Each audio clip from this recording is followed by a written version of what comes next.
Hola, ¿cómo están? Una vez más aquí en nuestro programa que se produce con tanto cariño, con tanto ahínco por parte de mis compañeras y compañeros de Black Box. Es Aquí nos toca vivir. Hoy con un amigo tupiceño, un amigo de la vida, un amigo de los estudios. Johnny, bienvenido. Me gustaría que te presentes, como tú quieras. Bueno, Ricardo, qué gusto estar contigo en este momento, ¿no? En esta charla. Más bien, gracias por la invitación. Qué alegría reencontrarnos y de esta manera, ¿no? Trabajando. Bueno, yo soy Johnny Calle Rivera. Como tú lo dijiste, soy de Tupiza, pero ya aquí en La Paz vivo muchísimos años, prácticamente casi unos 32 o 33 años, ¿no? Prácticamente un paseño más, un querendón también de La Paz, obviamente extrañando nuestra tierra, que es Tupiza, que nos vio nacer, que nos dio, digamos, ahí damos nuestros primeros pasos en la vida, ¿no? Bueno, decirte que soy una persona más en este mundo, ¿no? Un padre, un hijo, un esposo, un hermano, ¿no? Transitando por esta vida, tratando de entender de qué se trata esta vida, tratando de comprender qué nos depara la vida, ¿no? O sea, ¿por qué el ser humano está acá presente? ¿Qué problemas tiene? ¿Qué salidas tiene? ¿Cómo se sana? ¿Cómo se recupera? ¿No? De repente ese es el ideal, digamos, ¿no? Bueno, de profesión soy psicólogo, ¿no? Entonces justamente viene de ahí el hecho de poder comprender a las personas o comprender el sufrimiento de las personas, ¿no? Entonces, básicamente eso, ¿no? Básicamente Claro. Y tienes un hijito más, ¿no? Este hijito. eso. Así es. Has escrito un libro, ¿no? A ver, comentamos un poquito. Así es, Ricardo. Recién el año pasado hemos publicado este texto que se llama Intervención psicológica de la trata de personas. Bueno, es un hijito académico, podríamos decirlo, ¿no? Justamente se trata de un texto que trata de comprender cómo debería de ser la intervención psicológica en esta problemática, en la trata de personas, ¿no? Es un problema realmente que consterna a toda la sociedad, que cuando se pierde una persona o cuando desaparece una persona no solamente le duele a la familia, le duele a la sociedad en general, ¿no? Le duele a la sociedad, entonces por eso es importante, ¿no? De hecho hay muchos textos, ¿no? Sobre la trata de personas, pero de repente no hay textos especializados, digamos, con una mirada psicológica, ¿no? Eso. Claro. Es un tema complicado, es un tema que duele, no es un tema que no todos lo tratan. Y es justamente, yo, mira, tengo miedo a este problema.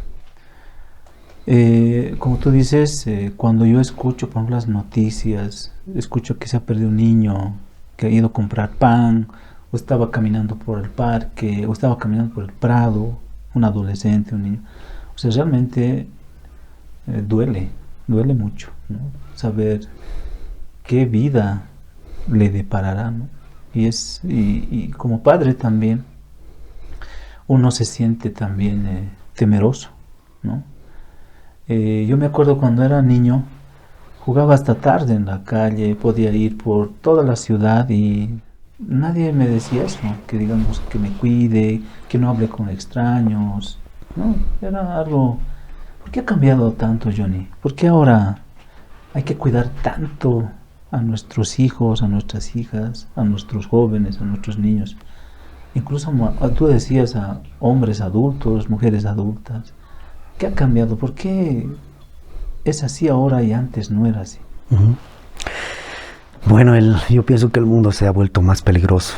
Lamentablemente, esa es una realidad, ¿no?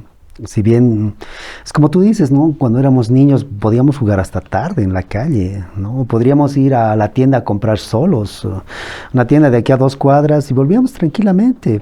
Todo el barrio te cuidaba porque estaban tus vecinos ahí mirándote, etcétera, etcétera, ¿no? Pero hoy en día eso es imposible, eso es un sueño lejano, digamos, ¿no? Claro. Lamentablemente creo que el mundo se ha vuelto más peligroso, por eso es importante, digamos, tomar conciencia sobre este tipo de cambios que están ocurriendo en la sociedad, en el mundo mismo, digamos, ¿no? Los crímenes, los delitos, que probablemente hace décadas atrás podían ser muy, muy lejanos de mundos foráneos, ¿no? Ese tipo de delitos hoy en día están al frente de nuestra casa, están en nuestra calle, lamentablemente, esos delitos, ¿no? Y realmente el mundo se ha vuelto más peligroso y realmente uno no sabe ya en quién confiar, ¿no? O sea, la pérdida de la confianza mutua es uno de los valores que se está perdiendo, ¿no? Sin ir lejos, por decirte, personas que viven en un edificio de departamentos no se conocen, no se hablan, en algunos casos apenas se saludan, por decirlo. ¿Qué es lo que está ocurriendo, no? Antes, de repente, en un barrio, toda la gente se saludaba, toda la gente podía decir buenos días, buenas tardes, etcétera, etcétera, ¿no? Y jugaba o conversaba sobre un problema en particular del barrio, de la zona, etcétera, etcétera. Pero hoy en día eso se hace cada vez más lejano, digamos, ¿no? Puede ser por esta modernidad, por este tiempo que vivimos, ¿no? Claro. Y justamente tú investigas, estudias, trabajas sobre estos temas. ¿Duele mucho, Johnny, al trabajar con esto? Así es. Es verdad, ¿no? Porque trabajar con el sufrimiento de las personas realmente es un dolor que está en el aire, por decirlo de alguna manera, ¿no? Es un dolor que no solamente es, digamos, de la víctima o de quien ha sido victimizado de esta manera, ¿no? Sino también ese dolor es social, podríamos decirlo, ¿no? No solamente la familia se siente dolida en un hecho como este, ¿no? De la trata de personas, o los amigos cercanos, por decirlo, sino realmente trasciende estas barreras, ¿no? La sociedad, toda la sociedad se indigna cuando ocurren estas cosas. Toda la sociedad se indigna, se molesta, ¿no? Y esperamos respuestas prácticamente de nuestras autoridades, del gobierno, reclamamos políticas públicas, políticas sociales para resolver estos temas, ¿no? Y muchas veces esperamos esto, pero de repente también no recibimos estas cosas, ¿no? Y obviamente, lamentablemente en los medios de comunicación siguen viéndose este tipo de noticias, ¿no? Y eso nos entristece, nos duele. Cada mañana es un dolor realmente ver noticias, no solamente sobre este problema, sino sobre muchas otras cosas, empezando la política, la violencia, etcétera, etcétera, un sinfín de cosas que realmente lastiman, ¿no? A mí no me gusta ir a la terminal, especialmente donde ves rostros que están pegados en la pared, que son de niños, niñas, adolescentes, mujeres, y dice desaparecido, desaparecido. Es uno de los lugares que no me gusta visitar en la terminal de buses, y no es así un poquito, es toda una pared, ¿no? Y ahí yo tomo conciencia de este problema, ¿no? No aparece mucho en las noticias, o aunque aparece, pero no aparece con la frecuencia que debería aparecer. Y realmente yo cuando voy me asusto, porque pienso que tal vez está bajando, pero veo que más bien está creciendo, que cada vez está peor, ¿no? Y hace un momento yo te decía, ¿qué podemos hacer? Porque hay gente que nos ve, que nos dice, ¿cómo podemos prevenir esto? ¿Cómo podemos prepararnos? Porque este es el mundo en el que vivimos, ¿no? ¿Cómo podemos prepararnos para cuidar a nuestra familia, a las personas que queremos? Sí, es una gran pregunta realmente. Y bueno, una manera de cuidarnos, de protegernos o de prevenirnos de este tipo de problemas, ¿no? Por decirte, ya ha salido, digamos, mucha difusión sobre esto, se difunde bastante, ¿no? Y una forma de hacerlo es difundirla, apropiarnos de información, ¿no? Los padres en realidad tienen que apropiarse de esta información para que puedan cuidar a sus hijos, ¿no? Hoy en día el papá o mamá no sueltan fácilmente a sus hijos, a ninguna parte prácticamente, ¿no? Ni a la esquina a comprar algo, porque lamentablemente las experiencias nos han demostrado que en un abrir y cerrar de ojos, en un instante prácticamente ocurren estos secuestros, podríamos decirlo de alguna manera, ¿no? Entonces, una manera muy efectiva de hacerlo es justamente informarnos, conocer, no soslayar este tipo de temas, por decirlo, ¿no? Y decir, no, eso es un problema foráneo, es un problema que no está en Bolivia, o no, soslayar con narrativas, digamos, de ese tipo, lamentablemente, pues simplemente nos exponemos, por decirlo de alguna manera, ¿no? Claro. El valor de la familia también es un concepto que también parece que se va perdiendo también, ¿no? Con el transcurrir de los años. Un claro ejemplo, un pequeño ejemplo de eso es muchos jóvenes ahora no quieren tener ya familia, no quieren casarse, no quieren tener hijos, prefieren tener un perrijo, un gatijo, ¿no? Obviamente todo es buscando seguridad, ¿no? Buscando seguridad, qué es lo que va a ocurrir, ¿no? O qué nos va a deparar el futuro, por decirlo de alguna manera, ¿no? Entonces, este concepto de la familia también se está diluyendo de alguna manera en este tiempo que estamos viviendo, que nos toca vivir. Y es volver a revalorizar justamente este tipo de instituciones, digamos, como es la familia, ¿no? Para poder cuidarnos, para poder prevenirnos, informarnos, ¿no? Gracias a Dios hoy en día hay bastante difusión.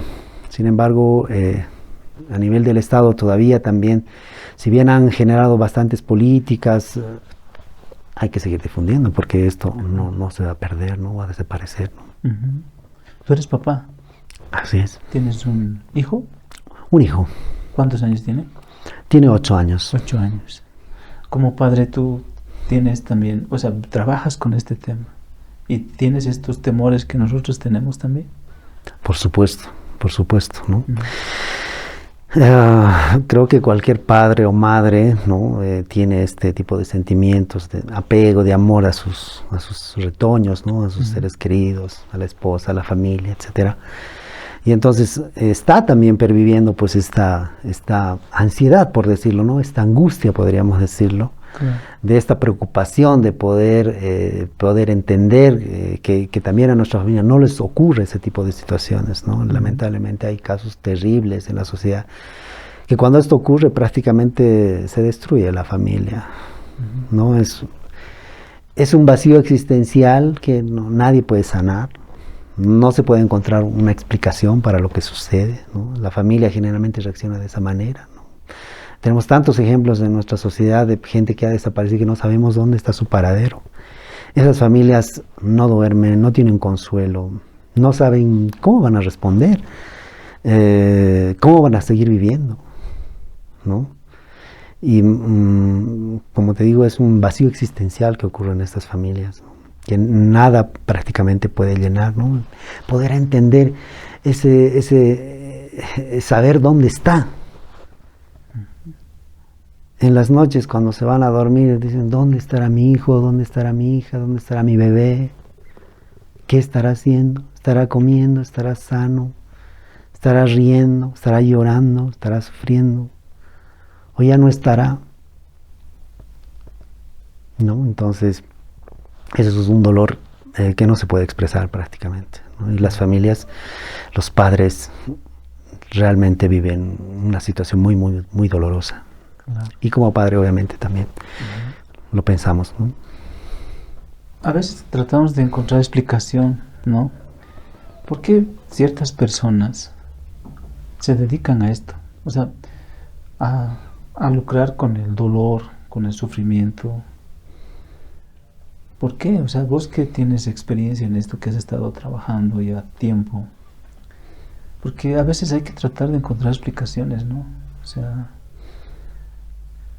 uno puede trabajar de diferentes formas, pero a veces hay trabajos que realmente hay seres humanos que se atreven a hacerlo y hay otros que, no sé, no encontramos explicación. Así es. Bueno, en la Organización Internacional de las Migraciones ha escrito algunos textos justamente sobre eso, ¿no? Sobre cuál es el perfil de los tratantes, por decirlo de alguna manera, ¿no? Y bueno, han escrito bastante. Por lo general, gente que no no ha logrado encontrar un trabajo, que no ha logrado insertarse laboralmente en un espacio social, un espacio laboral, por decirlo de alguna manera, ¿no? Que han tenido dificultades. En muchos casos también han sido víctimas ellos, ¿no? propios de otro tipo de violencias también, ¿no? Y en realidad es como que darle una continuidad a lo que ellos saben hacer. No ha habido un condicionamiento, por decirlo de alguna manera, ¿no? He aprendido a hacer algo de cierta forma, de repente a la mala, y yo continúo porque esa es la forma en que yo he aprendido, ¿no? No he encontrado, no he aprendido a hacerlo de buscar un empleo socialmente aceptable, etcétera, que me conduzca a obtener un beneficio económico haciendo ciertas tareas, ¿no? Socialmente aprobadas también, digamos, ¿no? Sin embargo, ese tipo de personas incurren también en esto, ¿no? Y entonces con ello delinquen. Claro. En realidad, en el fondo, son personas que están delinquiendo, ¿no? Porque la trata es un delito muy grave en realidad, ¿no? Y entonces allí más o menos podríamos entender, digamos, un poco académicamente, científicamente, dónde se originan este tipo de personas, pero obviamente desde el punto de vista de un ser humano es imposible creer que un ser humano podría hacer esto, porque las personas que hacen esto obran de tal manera, ¿no? Obran de tal manera que reaccionan con violencia, con odio, ¿no? Aprenden a drogar a las personas, a hacerlas adictas para obtener beneficios. Aprenden a burlar los controles de la policía, ¿no? Aprenden prácticamente gente muy avesada, muy osada, ¿no? Que se atreve a hacer este tipo de cosas. Obviamente también eso no es una cosa sencilla, ¿no? Según estos textos de la Organización Internacional del Trabajo, de las Migraciones, estas personas prácticamente que se dedican a hacer esto, o sea, no tienen temor, no tienen reparos prácticamente, ¿no? Prácticamente es gente muy violentada que ha aprendido a vivir de forma ejerciendo violencia, por decirlo de alguna manera, ¿no? Es así. Hace un ratito cuando hablábamos decías que es toda una estructura, ¿no? Que incluso los que deberían garantizar nuestros derechos, los que deberían protegernos también están inmiscuidos en estas redes, ¿no? No sé, policías, jueces, autoridades, políticos, y no solamente en Bolivia, sino en bastantes partes del mundo, ¿no? O sea, y a veces son personas que deberían más bien estar puestas ahí para garantizar los derechos humanos, ¿no? Garantizar la salud, ¿no? ¿Por qué? Porque está bien, en estas personas por el tema económico y en estas otras estructuras, ¿por qué? Mira, lo que pasa es que también hay este delito, el delito de tráfico de personas, también hay pues muchos intereses económicos, ¿no? Hay mucho dinero de por medio, ¿no? Básicamente las grandes corporaciones, por decirlo de alguna manera, entre comillas, ¿no? Que se dedican a este tipo de crímenes, justamente también ostentan, ganan dinero de esto, ¿no? Y al hacerlo, obviamente también pues hay situaciones en las que ellos se ponen en riesgo, por decirlo, ¿no?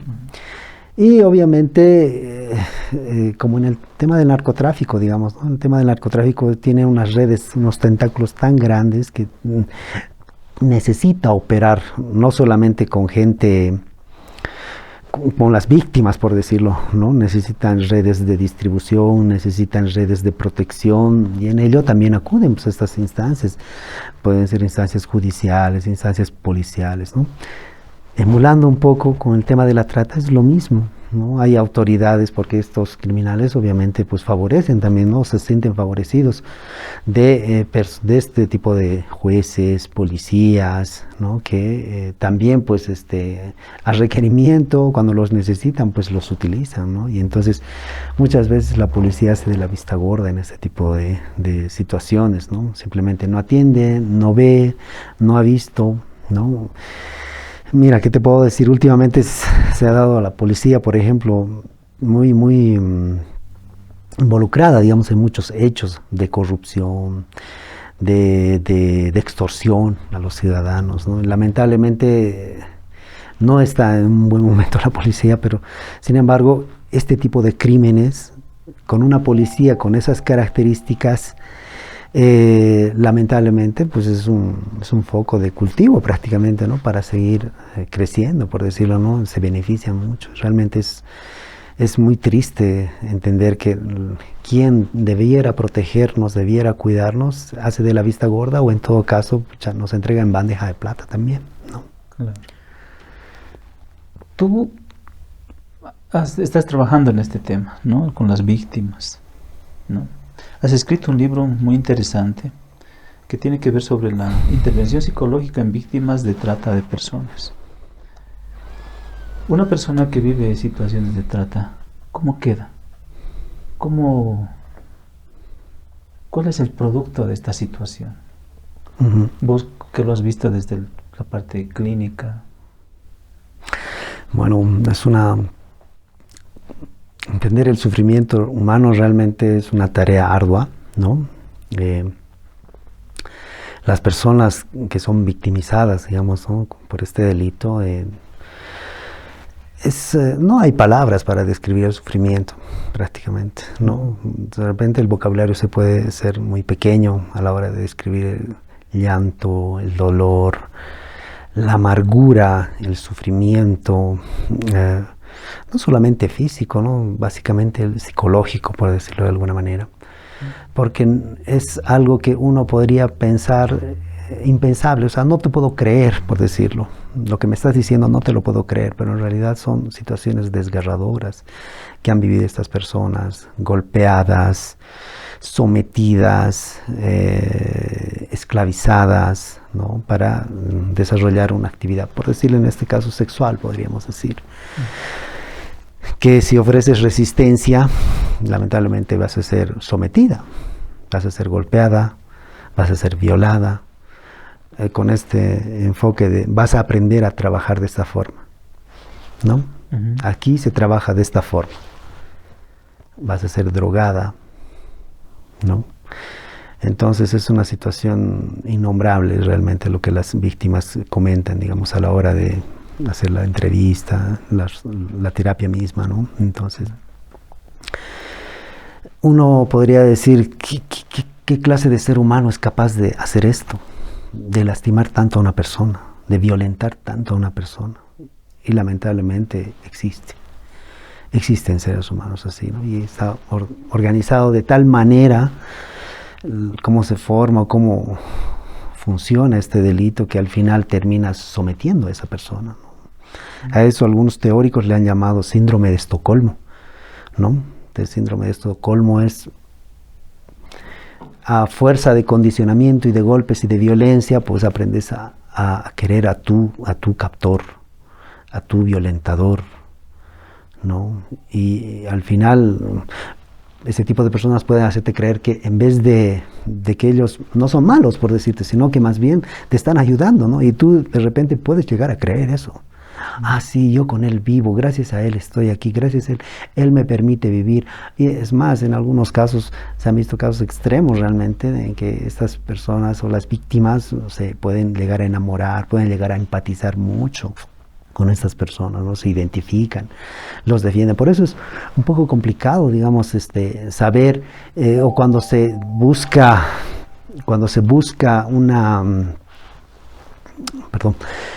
cuando se quiere liberar a una persona, ¿no? de este problema, estas personas se resisten, ¿no? Dicen, no, yo trabajo aquí, estoy aquí por mi propia cuenta, ellos no tienen nada que ver, yo soy responsable de mis actos, una cosa así, por decirte. Uh-huh. Cuando obviamente es un discurso totalmente montado, producto de este síndrome que te digo, ¿no? Síndrome de Estocolmo, ¿no? El que uno protege prácticamente a su captor o al delincuente, ¿no? Se han visto ese tipo de situaciones, ¿no? Uh-huh. Usas bastante el género femenino, ¿no? ¿Eso quiere decir que hay más mujeres que viven estas situaciones? Así es, ¿no? La mayor cantidad de personas, especialmente, bueno, dependiendo, por decirlo, ¿no? En la trata sexual, por decirte, por lo general son mujeres, niñas, adolescentes, pueden ser hasta personas adultas, mujeres, ¿no? Uh-huh. En la trata laboral pueden ser varones, mujeres, adultos, ¿no? Uh-huh. Trata de órganos, pueden ser sobre todo niños, niñas, ¿no? Entonces, claro, creo que con lo que más un poquito se conoce, digamos, a la trata es justamente esta violencia sexual que se ejerce, ¿no? Que recibe más atención, que es más visibilizado, que consterna más a la sociedad, digamos, ¿no? Y obviamente se difunde también en los medios de comunicación, ¿no? Entonces, pero sí, o sea, existen diversas formas de trata, ¿no? Y entonces, y cada uno tiene sus propias particularidades, no es lo mismo, digamos, ¿no? Dependiendo de la población, dependiendo de las edades de las personas o de las víctimas, ¿no? Eso. Como psicólogo clínico, tú trabajas con las víctimas, con las familias, ¿no? ¿Cómo es trabajar? No sé si has tenido la oportunidad, tal vez.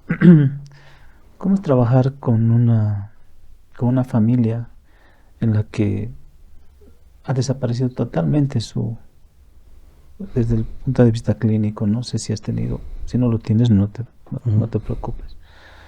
¿Cómo es trabajar con una familia así, digamos, que ha perdido definitivamente el contacto con su familia, su niño, su niña, su adolescente, no sé? Bueno, mira, desde el punto de vista clínico, a eso le llamamos un duelo ambiguo, ¿no? Ya. Un duelo ambiguo es un duelo que no se sabe si es duelo o no es duelo o no es duelo, digamos, ¿no? Definitivamente. Porque la persona que ha desaparecido, cuando tú lo has visto por última vez, estaba viva, estaba riendo, estaba feliz. De repente ya su cuerpo ha dejado de existir, ya no has escuchado su voz. Entonces, ¿qué ha pasado con esa persona? ¿No? Ya no está. La familia dice, ¿ha muerto? No ha muerto. No ha muerto, nunca lo hemos visto. No hemos visto su cuerpo, no lo hemos enterrado. Pero no está presente. Entonces, ¿qué es esto? ¿No? Realmente es un vacío existencial, prácticamente, ¿no? Es decir, antes tenías una hija, ahora ya no tienes una hija. Pero la sigues teniendo esa hija porque no has visto su cuerpo, no lo has enterrado, ¿no? Sí, entonces trabajar con la familia básicamente se trata de trabajar con esos en ese contexto. ¿Qué es lo que va a ocurrir? ¿Qué es lo que no va a ocurrir? Muchas familias desean que aparezca su familiar, ¿no? Su niño, su niña, su hija, su hijo. Quieren darle un entierro. Quiero enterrarla, ¿no? En llanto, las familias quieren enterrar a sus familiares, a sus seres queridos, pero lamentablemente no pueden hacerlo. No pueden hacerlo porque nunca han visto el cuerpo, no está el cuerpo, ¿no? Plantear la idea de aceptar esa situación puede constituirse en algunas familias un objetivo. Quiero llegar a aceptar esa situación, que no la voy a volver a ver. En otras no quieren cerrar esa situación, no, va a aparecer en algún momento. Tiene que aparecer. Tengo fe en Dios, tengo esperanza de que lo va a hacer, ¿no? Entonces, básicamente, con la familia abordamos esas dos cosas fundamentales, ¿no? Qué duro, ¿no? Pueden terminar aceptando la situación, u otras simplemente no la aceptan y dejan una esperanza, ¿no? Y ambas están bien, no están mal. Ambas están bien. Porque obviamente no somos futurólogos, ¿no? No podemos ver qué es lo que va a pasar en el futuro, por decirlo, ¿no? Sin embargo, el trabajo clínico se encamina en ese rumbo, ¿no? Claro. Hace un momento decías que las familias se destruyen. No, se destruyen por el dolor, se destruyen por vivir como una especie de limbo. ¿Por qué se destruyen?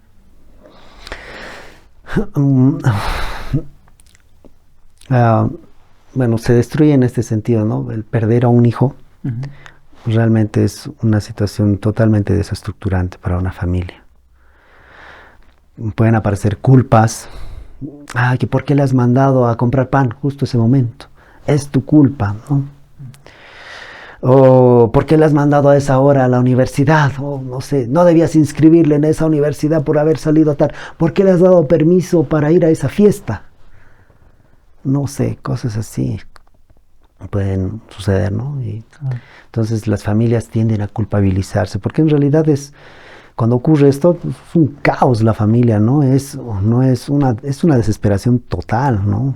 Total para la familia de ir a buscar medios de comunicación, ir a buscar a la policía, hacer las denuncias, buscar en familiares, hacer viajes, es un desgaste económico para buscar a la familia. Muchas familias pueden hacerlo, otras no pueden hacerlo, ¿no? Entonces, ahí, bueno, la familia puede terminar diluyéndose, puede terminar desestructurándose.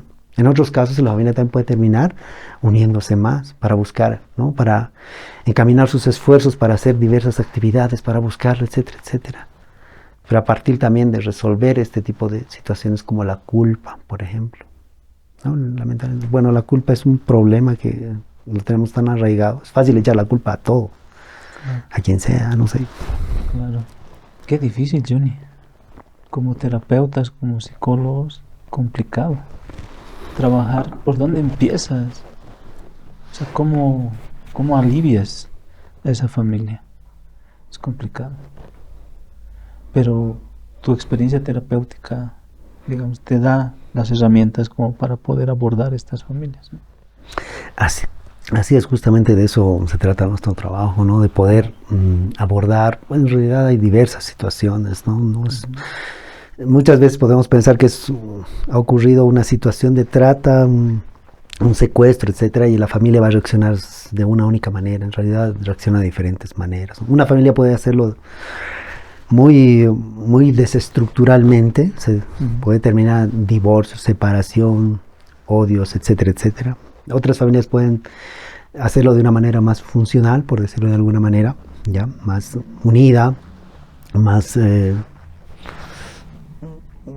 en cohesión, por decirlo, ¿no? Más cohesionada la familia. En todo caso, incluso por un problema así, la familia se puede sentir más cohesionada misma, ¿no? Para enfrentar las adversidades u otras adversidades también, ¿no? Entonces, son diferentes situaciones, no hay una sola forma de abordar, ¿no? Hay que ver siempre la familia, depende de cómo reaccionan. A veces buscan ayuda, a veces no buscan ayuda, ¿no? A veces buscan a la comunidad, ¿no? Como ayuda. Y está bien, no está mal, obviamente, ¿no? En mi mente está una escena que yo he vivido hace muchos años atrás. Era una mamá que estaba colando cartelitos azules con la foto de su hija, ¿no? Y temblaba. Yo vivo en la zona de San Pedro, ¿no? Pues temblaba, estaba colando en los postes y pues, se desploma en el piso, ¿no? Y se riegan sus cartelitos, sus hojitas, ¿no? Y bueno, la gente se asoma, ¿no? Yo estaba ahí también, le ayudo a recoger y se pone a llorar así terriblemente, ¿no? Es una escena muy jodida que he visto, ¿no?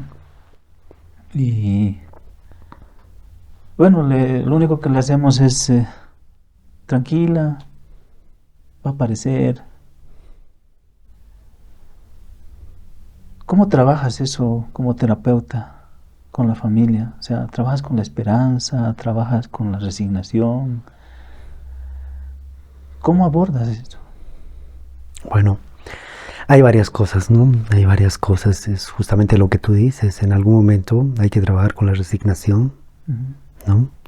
En otros momentos hay que trabajar con la esperanza, ¿no? Y en otros casos también hay que trabajar con la redignificación, por decirlo de alguna manera, con la búsqueda de justicia, ¿no?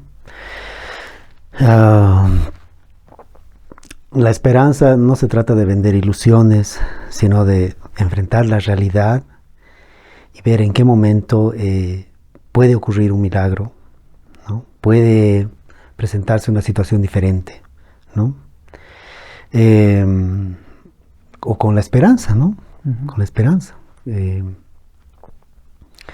ver que en algún momento pueda ocurrir algo diferente, pueda aparecer. Y de hecho pasan esas cosas, ¿no? La resignación, la esperanza, pero también la búsqueda de justicia es algo muy importante, ¿no? si bien estos hechos son delitos, ¿no? Y obviamente también un mínimo de satisfacción o de redignificación o de dignificación de estas familias es conseguir justicia. Hacer que la policía encuentre, ¿no? Hacer que las autoridades encuentren al familiar secuestrado, hacer que, si bien se conoce quién fue, quién delinquió, etcétera, las personas cuando buscan que esa persona pague por los delitos con cárcel, ¿no? También es un momento de redignificación para las familias, ¿no? Si puede, de repente, si bien puede ocurrirse, ¿no? Te doy como ejemplo que en un caso no, o más bien sí se haya logrado que se le aprenda a esa persona, se le dé una sentencia, esté en la cárcel, etcétera, ¿no? Las familias se sienten redignificadas, ¿no? Valoradas, es decir, ya de repente mi hijo, mi hija ya no está presente conmigo, también, o de repente está muerta, sé dónde está, la he enterrado, etcétera, pero han ocurrido hechos, ¿no? Y esos hechos merecen justicia. Entonces, el acceso a la justicia también puede ser muy terapéutico para las personas. Hacer un homenaje para esas personas también es terapéutico, ¿no? Eso es una cosa muy que se trabaja, digamos, en la terapia, ¿no? Con la familia específicamente, cuando no está la víctima, ¿no? Tú hablas de milagros, ¿no? Aparece, digamos, la persona que ha vivido situaciones de trata, tráfico, la encuentran, la traen, ¿vuelve la misma? No. ¿En qué cambia? ¿Y cómo tú trabajas eso? Bueno, como todo este tema es re difícil, ¿no? Entonces hay que trabajar de una manera muy específica, ¿no? Hay algunos autores que nos plantean, ¿no? Desde la ciencia psicológica más o menos cómo debería encaminarse esto, ¿no? Para empezar, no es una terapia superficial lo que se hace, ¿no? Como podría haber en algunos casos, cuando uno quiere aprender una habilidad, cuando uno quiere aprender a pensar de cierta manera, podríamos decir que son terapias que también se pueden realizar, digamos, con las personas y que de repente las ayudan muchísimo, ¿no? Y eso está muy bien.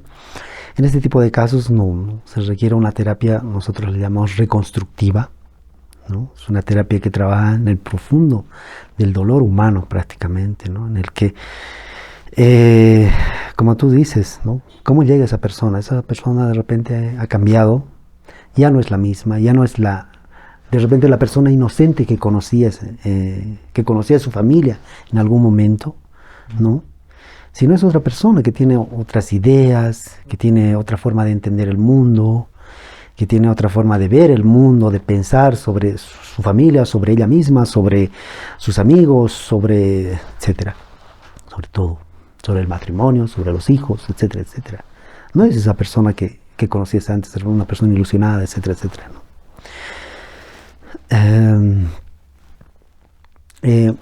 El trabajo con ellas básicamente, ¿no? La psicología un poco nos ofrece algunas pistas sobre esto, ¿no?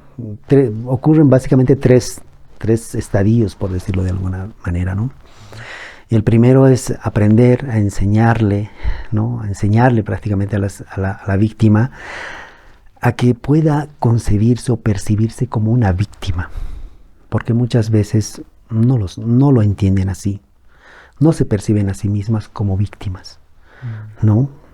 Eso es una etapa en la que se tiene que valorar que uno ha llegado a ser víctima de una situación, de un delito, de un hecho, ¿no? No, mucha gente puede llegar a decir, no, en realidad lo que me ha ocurrido ha sido una anécdota que ha sido en mi vida y no ha pasado nada. No, entenderte como víctima te permite acceder a la justicia, te permite entender a ti mismo que no has sido víctima de un hecho fortuito, que no has sido de una anécdota, no, sino has sido víctima de una violencia, ¿no? Pero obviamente no se tiene que quedar ahí, ¿no? En la terapia transcurre justamente, un primer paso es entendernos como víctimas, un segundo paso es aprender a percibirnos como sobrevivientes, ¿no?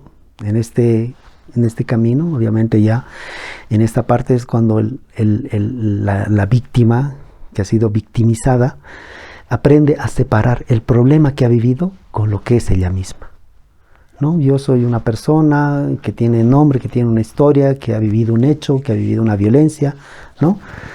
Pero que ya no estoy inmersa en esto, ¿no? Y hay un tercer momento en el que nosotros le llamamos víctima, sobreviviente, viviente o libre, por decirlo, ¿no? ¿Cómo se transita de ser sobreviviente a ser una persona libre o viviente, ¿no? Te quiero poner un ejemplo. Por ejemplo, cuando uno está enamorando con una persona violenta, ¿no? Por lo general, los varones tendemos a ejercer la violencia, ¿no? Sí. Si ha vivido una situación de enamoramiento muy violento, ¿no? Que ha dejado marcas, huellas psicológicas en la pareja mujer, ¿no?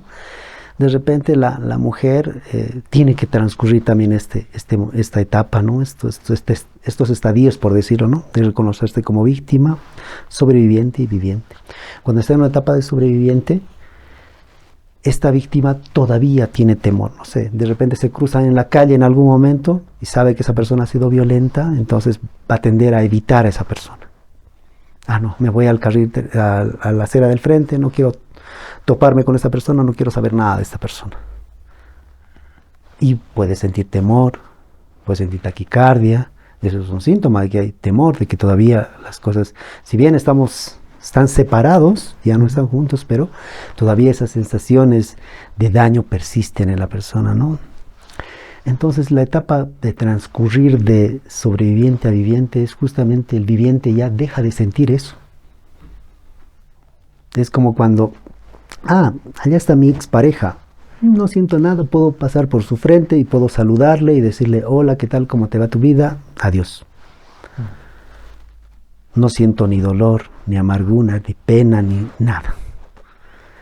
En la etapa o en la trata de personas es igual, ¿no? Hay que separar, es la persona que se siente libre, tiene que sentirse justamente libre para vivir, para tomar sus decisiones, de no estar sometida a ese tipo de vida, de violencia, que de repente, como te dije, por este síndrome de Estocolmo prácticamente se distorsiona, ¿no?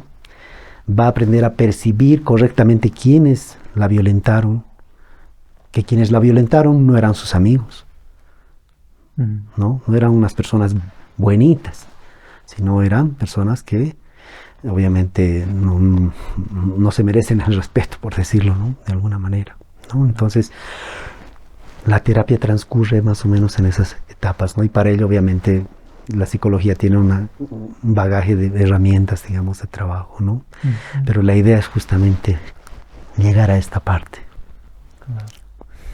O sea, estar libre no es el primer paso, ¿no? Después viene todo el proceso de recuperar tu vida, tu historia, tu familia. La familia acoge de la misma manera a la víctima, o sea, o también cambia. ¿Cómo has podido ver vos en este trabajo de investigación, en este trabajo de estar cerca con familias que han retornado a la casa, o sea, personas que han sido víctimas de trata y han vuelto? Uh-huh. Sí.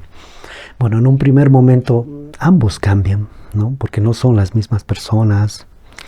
De repente la familia de repente ha nacido una nueva persona en la familia, de repente la familia se ha cambiado de lugar de vivienda, de repente alguien ha cambiado de trabajo, ¿no? Entonces, no podríamos decir que existe una generalidad, siempre es así, no.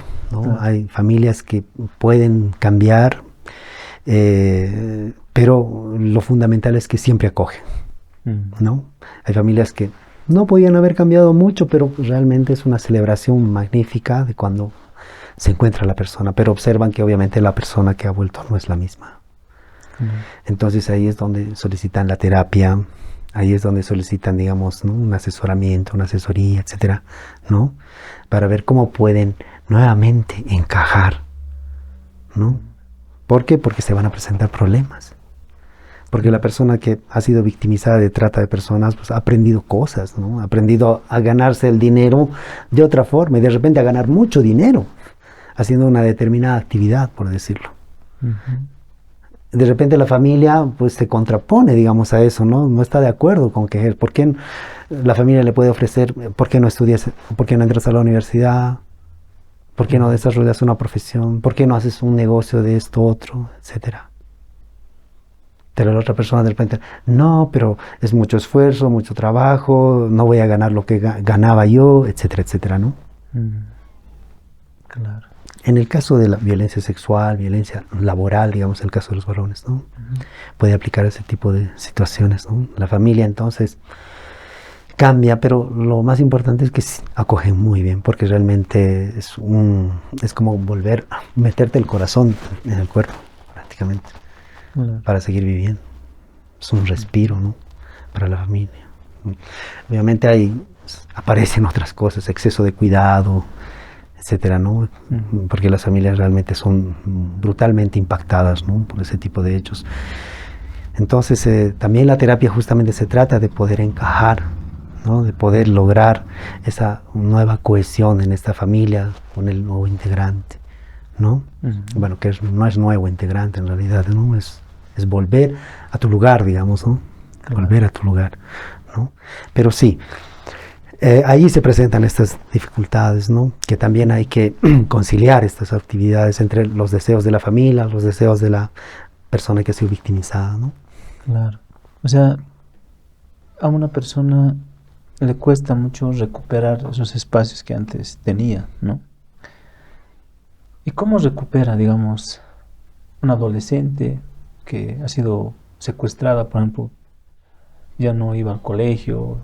Entonces, ¿cómo recupera la vida nuevamente? O sea, ¿cómo se integra nuevamente? Tú decías, a veces les cuesta por el tema, por las cosas que han aprendido.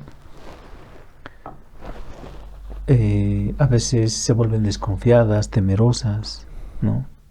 O sea, ¿cómo nuevamente recuperan su vida, digamos, ¿no? Y tienes toda la razón, es como un nuevo comienzo, ¿no? Porque esa persona que se fue, la raptaron, la llevaron, tal vez termina de alguna manera esa historia ahí y comienza otra cuando vuelve. Pero si yo soy una víctima, digamos, de violencia, de trata, ¿cómo recupero mi vida? ¿No? O sea, mis amigos, mis familiares, las cosas que me gustaba. Si jugaba voleibol, ¿cómo vuelvo a ir a mi voleibol? No sé, ¿cómo te reintegras nuevamente? Bueno, justamente la terapia se trata de poder conciliar eso, ¿no? Ahí está. Bueno, básicamente decimos la terapia se trata de poner argumentos, debatir argumentos con las personas, con nuestros pacientes, ¿no? Justamente para lograr lo que tú acabas de decir, que se puedan integrar. Al principio no es fácil, o sea, no es que llegas, ya, te gusta el voleibol, vuelves al voleibol, vuelves al básquet, vuelves a tu danza o vuelves al karate o lo que sea, ¿no? Claro. No, eso no va a ocurrir, ¿no? Primero, de repente ni siquiera va a volver al colegio, ¿no? Ni siquiera va a volver al colegio, no, este año terminas en casa, listo, ¿no? Vamos a ver al año de que vuelvas, ¿no? Porque primero hay que celebrar ese reencuentro. Claro. Porque, ¿qué significa? O más bien, no significa nada perder un año frente a lo que está ocurriendo, digamos. Entonces, tiene que aparecer esta integración, tiene que darse esta integración, ¿no? Justamente a partir de la terapia se logra canalizar, digamos, ¿no? Encontrar estos argumentos para que el familiar que ha vuelto se quede en casa, aún no se integre a los espacios sociales, digamos, que habitualmente estaba acostumbrado, que hacía, ¿no? Porque la familia no lo va a permitir, pese a que podría haber una disonancia, una discordancia entre lo que quiere la persona victimizada, ¿no? Quiero volver, no, la familia no lo va a dejar ir, no lo va a dejar ir fácilmente, ¿no? Va a esperar, va a tratar de integrarse plenamente, va a tratar de recuperar esa confianza, ¿no? Bueno, y eso que no estamos hablando ahorita un poco la parte clínica, digamos, de todos los síntomas que podría estar teniendo esa víctima, ¿no? Prácticamente ha vivido un estrés postraumático, ¿no? Entonces, ese estrés postraumático puede ser disfrazado con este síndrome de Estocolmo, pero en realidad también cuando uno busca que la persona se victimice es justamente eso, ¿no? Que deje de estar inmerso en esta situación de Estocolmo, de síndrome de Estocolmo, y sentirte víctima realmente, porque ha sido victimizada, ha sido violentada. O sea, es un paso grande. Cuando esa persona se da cuenta, transcurren las etapas, ¿no? Sobreviviente, viviente. Si no ocurre ese paso previo, tú no puedes lograr que se integre plenamente. Primero, esa persona tiene que lograr darse cuenta, tomar conciencia de la situación que ha vivido, ¿no? Y entonces ya procederán, avanzaremos poco a poco, ¿no? Durante la terapia, a partir de resolver primero esos síntomas que se ven, que son visibles, luego esos otros problemas de integración familiar, ¿no? Para luego, evidentemente, pues la familia esté preparada, pero yo realmente, por la experiencia que tengo, yo no he visto una familia, digamos así, como que otorgue la plena confianza al familiar de que pueda hacer todo, ¿no? Es muy complicado, porque realmente es una situación, la trata es una cosa, por eso te digo que es desestructurante, no solamente por si se separa la familia o no, sino por cómo al interior de la familia reaccionan realmente, ¿no? Porque al final pueden actuar de manera muy sobreprotectora, por ejemplo, ¿no? Claro. Pero al final también eso puede ser dañino, porque nunca más vas a salir de esta casa, por decirte. No vas a ir ni a la esquina. Ya, pues, de repente estamos también obstaculizando el desarrollo de una persona, ¿no? Pero eso es importante, sentirte víctima, sobreviviendo, libre, ¿no? Es una tarea que tiene que transcurrir primero en la persona victimizada, luego también con la familia, ¿no? Es un caminito, digamos, que vamos trabajando, ¿no? Si vivimos estas situaciones, sí hay que buscar apoyo, ¿no? Exacto. Porque si no busco apoyo, ¿qué pasa, digamos, con mi familia, conmigo, si estoy viviendo esta situación? O si he vuelto, digamos, de la trata. Es necesario siempre, ¿no? Pedir apoyo, un asesoramiento técnico, psicológico, profesional. ¿O se puede retornar así sin apoyo? Claro, lo que se recomienda es justamente eso, ¿no? Que se pueda buscar un apoyo profesional. Claro. Realmente, ¿no? Porque como tú puedes apreciar, Ricardo, no es una cosa de dar 5 consejos, haz esto, no haz esto, deja de hacer esto, haz aquello. O sea, ahí no se va a resolver el problema. No. No está mal que exista una red de apoyo familiar, ¿no? La familia cercana, la familia lejana, la comunidad, el barrio, la escuela, incluso recurrir a lugares donde nos pueden ofrecer apoyo espiritual, ¿no? Puede ser apoyo espiritual religioso, no religioso también, ¿no? O sea, es súper importante eso. Súper importante, ¿no? Pero no es suficiente, no es suficiente. Entonces yo sugiero siempre, ¿no? Que en una situación así se pueda acudir, digamos, a un profesional que pueda ayudar. Creo que hoy en día, gracias a Dios, vivimos un tiempo en el que hay muchos profesionales trabajando, ¿no? Entonces encontrar una ayuda en esos lugares va a ser muy provechoso, ¿no? De hecho, la ciencia está pues al servicio de las personas, de la humanidad, ¿no es verdad? Y entonces va a ser muy provechoso, más que un sencillo consejo que uno puede dar, digamos, ¿no? Que no va a ser suficiente, que te va a ayudar, sí, en ese momento, pero probablemente ese consejo se puede diluir, ¿no? Si tú no trabajas, porque en realidad la terapia se trata de aprender a hacer cosas, ¿no? Y el aprendizaje no es pues en una charla que te digo actúa de esta manera o no actúes de esta manera, sino Realmente la psicoterapia en este tipo de casos es un tratamiento, ¿no? Que tiene un tiempo, que tiene una duración, que tiene unos objetivos, que tiene una metodología, un método de trabajo, que tiene un determinado tiempo, un número de sesiones, ¿no? Que plantea objetivos, que evalúa los cambios, que busca la mejora, el bienestar, la calidad de vida de las personas, ¿no? Y entonces siempre, tu primera decisión que sea, busca ayuda profesional. Claro. Desaparece una persona mía. ¿Qué es lo primero que tengo que hacer? ¿Dónde voy? ¿Qué hago? ¿Por dónde empezar? Bueno, cuando ocurre eso, bueno, ya tenemos algunas guías, digamos, sobre esto, ¿no? Lo primero es, lo que la policía te pide es un tiempo prudente, si no me equivoco es 1 día o 2 días, ¿no? Que la persona no haya sido vista, no haya sido reportada, etcétera, etcétera, ¿no? Esperan que transcurra ese tiempo y puedes ir a hacer una denuncia. Eso va a ser lo más importante, hacer una denuncia. Y obviamente a partir de esa denuncia, pues obviamente en coordinación con la policía, ya ellos efectúan una serie de mecanismos, digamos, de búsqueda, etcétera, etcétera, ¿no? Y obviamente lo que puedes hacer también, porque es importante, ¿no? Que nosotros nos apoderemos también de los medios de comunicación, hoy en día Facebook, hoy en día TikTok, etcétera, ¿no? Tantos otros que nos pueden ayudar a difundir información, a buscar. De hecho, creo que gracias a eso muchas personas han sido encontradas. Claro. ¿No?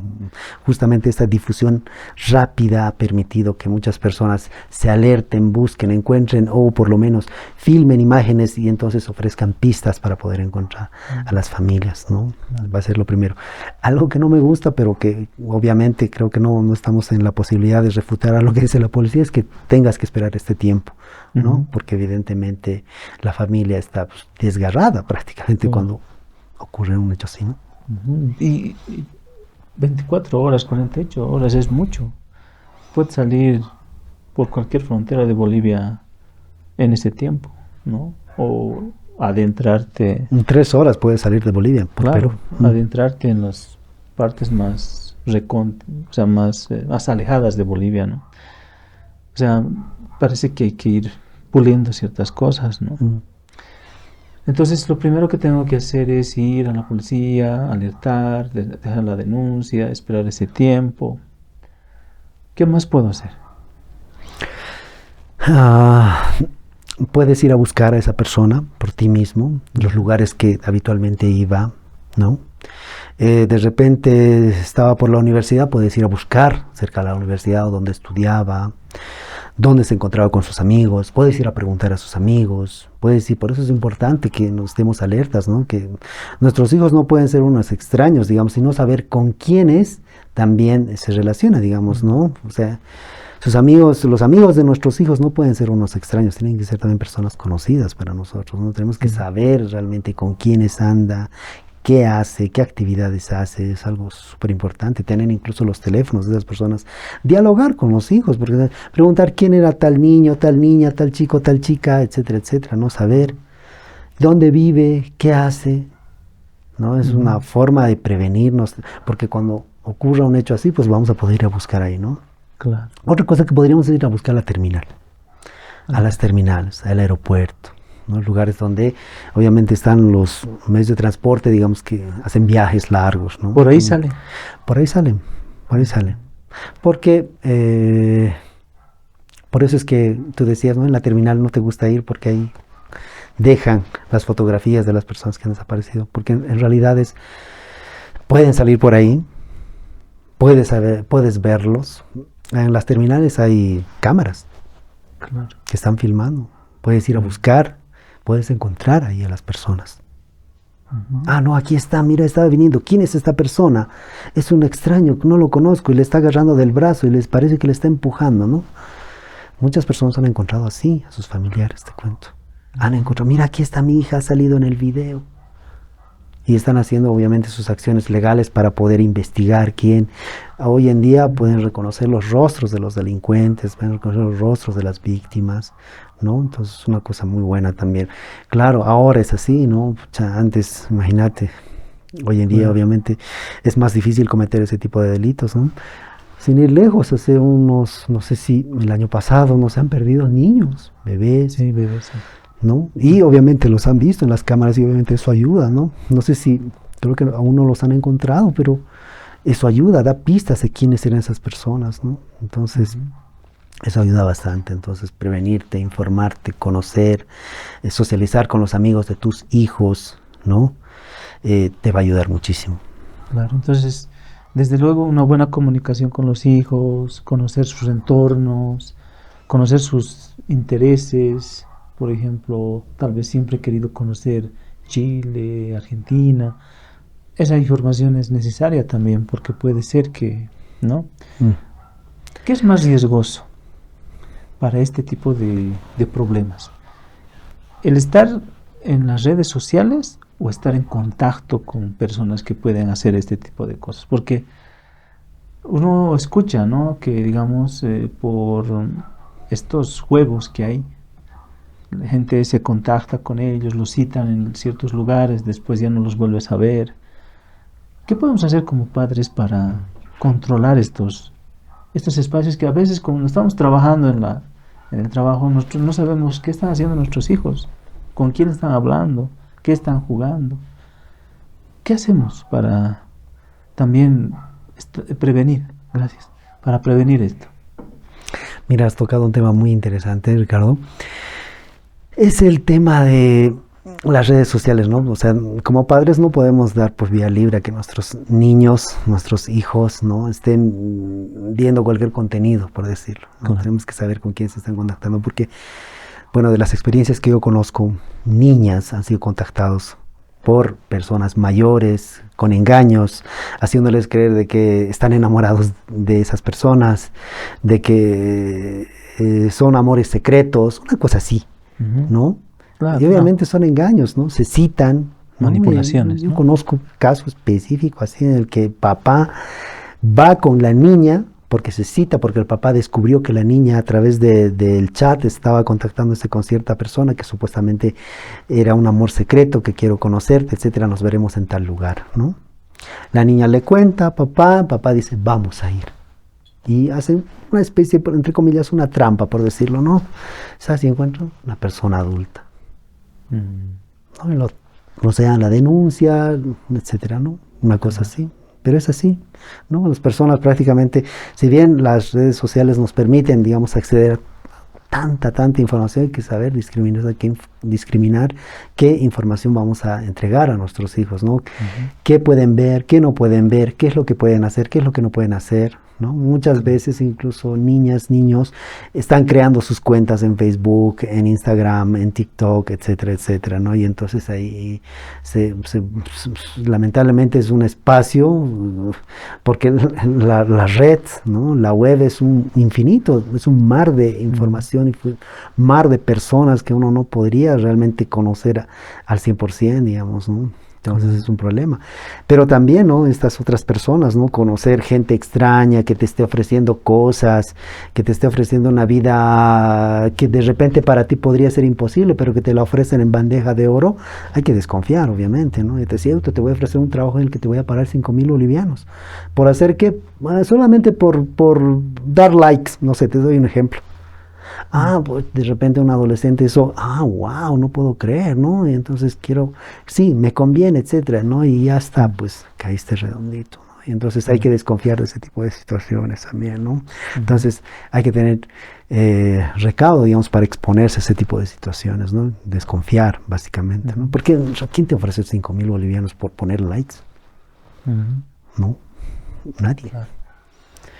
Y como terapeuta, cuando hablas con los no víctimas, digamos, los que por suerte no han sufrido esto, ¿qué les dices?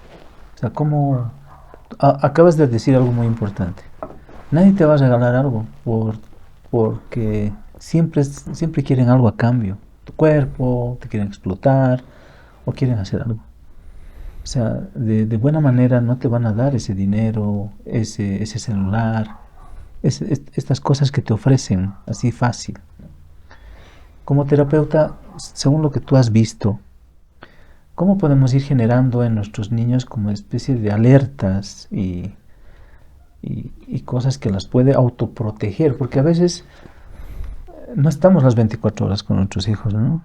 Y entonces, a ver, no sé si has podido ver, no sé. Sí, sí, sí, en realidad bastante, ¿no? También porque se trabaja de esto con colegios, en unidades educativas, etcétera, porque es un tema que realmente preocupa, ¿no? A los papás, a los profesores. Entonces, hay pues justamente una de las formas de hacerlo es hacer estas intervenciones informativas, ¿no? Por decirlo, es plantear cuáles son los riesgos, ¿no? Cuáles son, qué es lo que podría ocurrir en diferentes situaciones, ¿no? Como los que te acabo de contar, ¿no? Claro. ¿Qué pasa con las redes sociales? ¿Qué pasa con un cartel que tú ves pegado en un poste en el que te ofrecen un trabajo, especialmente señoritas, ¿no? De 15 a 18 años, trabajo fácil, etcétera, etcétera, ¿no? Te dejan un número de teléfono, tú acudes, es una estafa, por decirlo, ¿no? Y entonces, justamente la prevención, ¿no? No es una terapia específicamente esto, no para nada, sino más bien son talleres preventivos, formaciones preventivas que se pueden trabajar con los niños, ¿no? Pero hay un tema que es muy interesante que tú has tocado, ¿no? Como papás, ¿qué podríamos hacer si bien no estamos todo el tiempo con los niños, etcétera? Hay que hablar de estos temas con ellos, ¿no? Hay que tener cuidado, ya distinguir un poco la edad de nuestros hijos y ver si realmente en ciertas edades ellos ya pueden conocer ciertas cosas, ciertos peligros, ¿no? No solamente en el tema de la trata, sino muchas otras cosas, ¿no? El acoso escolar o la violencia en general, las drogas, etcétera, ¿no? Muchos otros temas, ¿no? Los psicólogos nunca nos vamos a cansar de decir a los padres, a los grandes, a los adultos, cuiden a los niños. Tenemos que cuidar a los niños, ¿no? Sí o sí. No queda de otro, porque un día estos niños no van a ser niños, van a ser grandes, y dependiendo de cómo los tratemos, de qué hemos hecho por ellos, de cuánta información les hemos brindado, de cómo los hemos educado o qué valores hemos desarrollado en ellos, entonces va a depender, digamos, ¿no? Su capacidad de resiliencia, sus fortalezas, su autoestima, sus valores, sus convicciones, su autonomía, su proyecto de vida, etcétera, etcétera, ¿no? Entonces, mantener una comunicación fluida con ellos, hablar. Los niños siempre tienen preguntas, siempre, y van a preguntar cosas duras, van a preguntar a los adultos, a los papás. Procuremos responder pues adecuadamente, ¿no? No es decir, cállate, no hables de eso, vos qué sabes de eso, o sea, ese tipo de respuestas ponen pues en riesgo. De repente nuestros hijos quieren saber cómo funcionan ciertas cosas de la vida, y con una respuesta así, no sé si le estamos ayudando, le estamos informando, o no sé, de repente no, entonces procuremos estar a la altura de esas situaciones también, ¿no? Claro, a veces nuestras actitudes y palabras alejan, ¿no? Exactamente. Y por eso sería bueno ver estas preguntas como oportunidades para poder hablar sobre ese tema. Y si es difícil para mí, ¿qué hago? ¿Dónde voy? ¿Puedo pedir ayuda? ¿Puedo...? Por supuesto. ¿Dónde? O sea, ¿dónde una persona que quiere profundizar en este tema de la trata, tráfico, violencia, dónde va? ¿Dónde recibe información? Así, pero una información no de las redes, ¿no? Que a veces es una información que no es buena, ¿no? O si es buena de las redes, ¿de qué parte de la red? Bueno, lo que podría decirte es de repente por la escuela, ¿no? Los profesores están siempre alertas sobre estos temas, ¿no? Ya. Si de repente eres un papá que no quieres tocar el tema con tu hijo, que no te sientes preparado, no sé, cualquier cosa, ¿no? Cualquier situación, o es un tema doloroso para ti mismo, lo que sea, ¿ya? Puedes acudir a la escuela de tus hijos, ¿no? Y conversar con la profesora, con los profesores, decir, mira, mi hijo me pregunta estas cosas, por favor, podríamos hablar de esto, ¿no?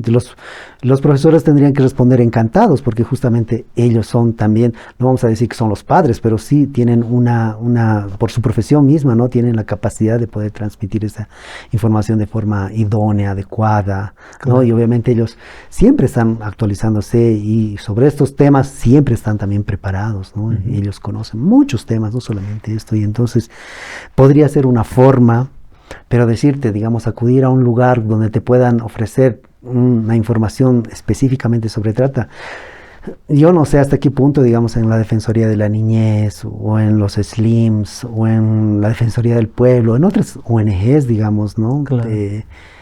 Te puedan dar. Yo prefiero que acudirían a una ONG, por decir, pero también las ONGs no son pues de trata, digamos, ¿no? De repente Claro. no tienen esa información, de repente hay una u otra, ¿no? Puedo decir, acudan a esta ONG, pero esta ONG queda pues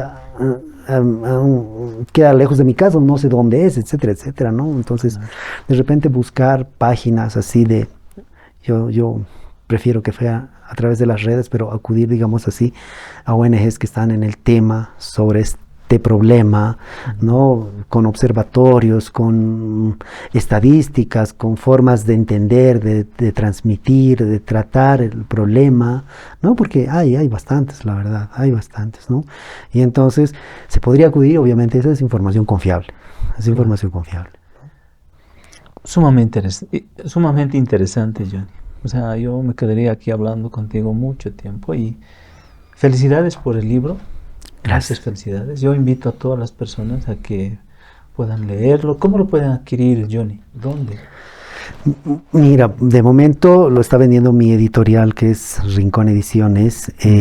Ahorita no podría decirte, pero yo pienso que lo voy a colocar ya en varias librerías del centro, Ya. ¿no? ¿Y por línea también se vende? O sea, Sí, justamente si entran a la página de Facebook de Rincón Ediciones, lo pueden adquirir directamente con ellos. ¿Y contigo? Sí, también conmigo, claro que sí. ¿En ¿no? qué tienes Instagram, Facebook? Estoy en mi Facebook, Johnny Calle Rivera. Ah, ya. ¿No? Te buscan Sí, así. sí, directamente se contactan, inbox, ya. Claro. Podríamos También encontrarnos. para terapia, Por supuesto. para atención en estos casos. Claro, Todo claro que sí. A la misma página Facebook. Felicidades, Johnny. Gracias. Muchas gracias, Ha más sido bien. yo lo he disfrutado mucho, no por el tema, sino por la información que das, ¿no? Y porque creo que esta información lo necesita la gente, ¿no? Porque de esto no se habla mucho. O sea, Así casi es. los medios de comunicación no lo tocan. Lo tocan, pero de una forma muy así amarillista, ¿no? Por un ratito, pero no profundizan, no dan educación, información. Y gracias, ¿sí? No sé, ahora te toca despedirte. Ujú. Entonces, no sé, tienes las cámaras para despedirte, para invitar. Bueno, Ricardo y a todo el equipo, les estoy muy agradecido. Realmente me he sentido muy en amistad, por decirlo, ¿no? Este espacio tan lindo. Te agradezco a ti, les agradezco a los chicos por su esfuerzo, por su cariño, por su amistad. Y también, ¿no? Tal vez a nuestros televidentes decirles, ¿no? Que de repente podamos reflexionar un poquito sobre lo que es este problema, ¿no? Este problema social, que no solamente es el dolor de una familia o de una persona, sino realmente es el desgarro de una sociedad, ¿no? Entonces, estemos alertas con el tema de la trata, siempre protejamos a los niños, aunque no sean nuestros niños, busquemos que cualquier tipo de ayuda, acudamos a cualquier lugar confiable para que nos puedan orientar o asesorar o cualquier servicio que nos pueda resolver este problema, ¿no? Muchísimas gracias, más bien, muchísimas gracias. Gracias. Entonces, este ha sido un capítulo más de Aquí nos toca vivir. Gracias.